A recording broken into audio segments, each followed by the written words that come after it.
sa internet, sa telecom, di ba? Siyempre itatap na nila yung mga yan para talagang makakuha ito sa siyempre. Pero hindi naman maging PNP chief yan kung makuhuli niyo po ng ganun-ganun lamang. Sa opinion namin, wala namang nalalabag kahit nung simula pa, no?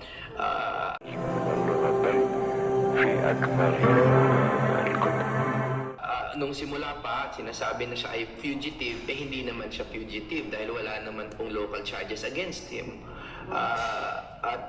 Paano po magiging fugitive kung walang kaso? Therefore, pagdating po sa harboring or aiding, abetting, obstruction of justice,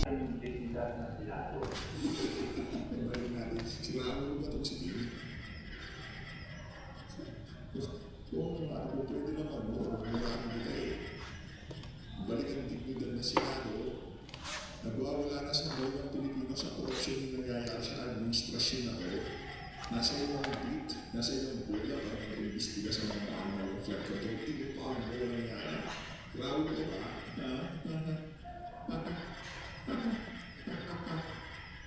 Una na rin nila ng kanya na pinag-uusapan ng Administrasyon Marcos ang pag-amienda ng 1987 Constitution. Sinusubukan pa ng News 5 na kuha ng pahayag sila Senator Amy at SP Cayetano. Nakita nila sa frontline Meran Los Baños. Ayan, sinihan ang yun. Hindi naman ako Duterte, hindi naman ako Marcos. I just want to be fair. So, yun ang talaga reason. Pangalawa, alam ko na this is a continuation of the 19th Congress. At yung pinakamalaking nakawan sa kaban ng bayan, the greatest heist in the national budget in infrastructure, nangyari yan primarily because a lot of representatives were incentivized to vote for the impeachment of VP Sara. And third, the government para doon sa mga nagsasabi na Ligara ay inaanan nila binabas nila itong si Atty. Jimmy Bongo. Gusto nilang ipakita sa social media na mahinang klase. Hindi, naman, ano lang po ito, nag-take po ito ng vortex isang beses lang po. Ano ba tawag pagkabugado ba? Vortex isang beses lang po. Kaya ganun po kasi kagaling ito si Atty. Jimmy Bongo. Ano lang po yung mga Twitter dito kay Bongo. Nakakaw siya yung bumilang na iwanan ay yung mga argumento ang karoon ito sa Senator Matulog sa kung bakit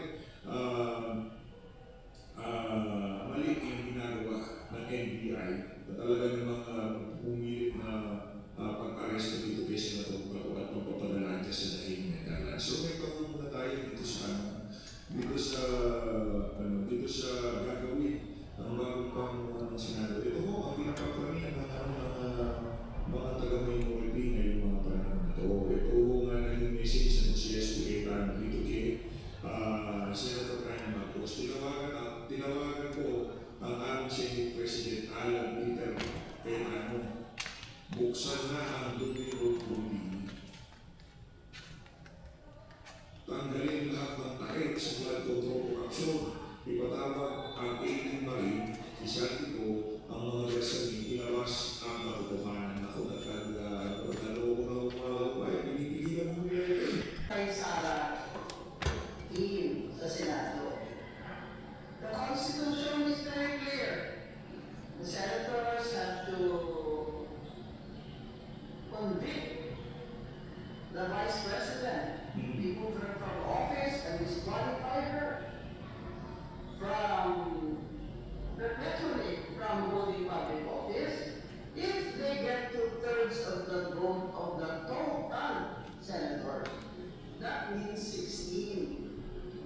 Eh ngayon 11 lang sila, ay pumoto pa yung dalawa si Sundiri at si A.P. Hercito pabor sa pagtanggal kay Zara. But if they do that, that's their case of death. Because Sundiri is Bukidnon, his district is Bukidnon, where his voters are from Mindanao. That's Duterte country. Ay naku, hindi ko tumatos sa mga tao. Hindi.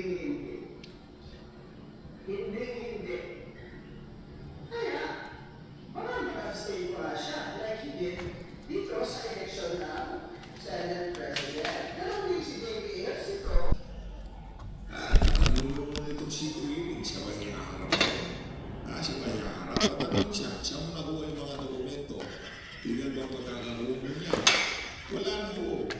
Hindi ko pwedeng iharap sa husgado. Hindi ko alam dito sa ICC kung ICC. Ombudsman Court, kung okay bang inatag dyan sa korte na yan, kahit illegal yung pagkaka-obtain ng mga dokumento, ebidensya na ilalatan ng mga taga-prosecution. Hindi ko pwede yun. Hindi ko pwedeng hindi ko pwede. Bakit? Nakikinig lang tayo sa mga abogado, hindi ko tayo abogado. Base sa mga neutral na abogado, at yung mga ikangay, madala lang yung talakayan kung ano na to, issue na to. Kahit yung sa mga nakakang ng issue pa, pagka illegal ang pagkakakuha ng mga ebidensya, hindi yan pwedeng gamitin sa... Makakaroon pa yung mga abogado dyan, kung pa yung mga masyadong naghahanap dyan, di ba? Bawal nang bawal nang mag-record ng usapan sa telepono. Di ba? Bawal nga yun eh. O kahit yung personal mo paki-record, kung hindi alam kung kausap na rin record na rin siya ba?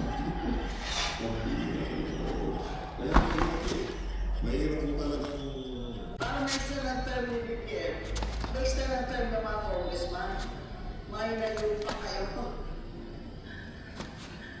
Abot na naman Supreme Court yan gagawin nyo, magkakagulo na naman tayo. Bagsak na stock market, ang peso ay ano na. Alas, wala na naman kasi mga nainit na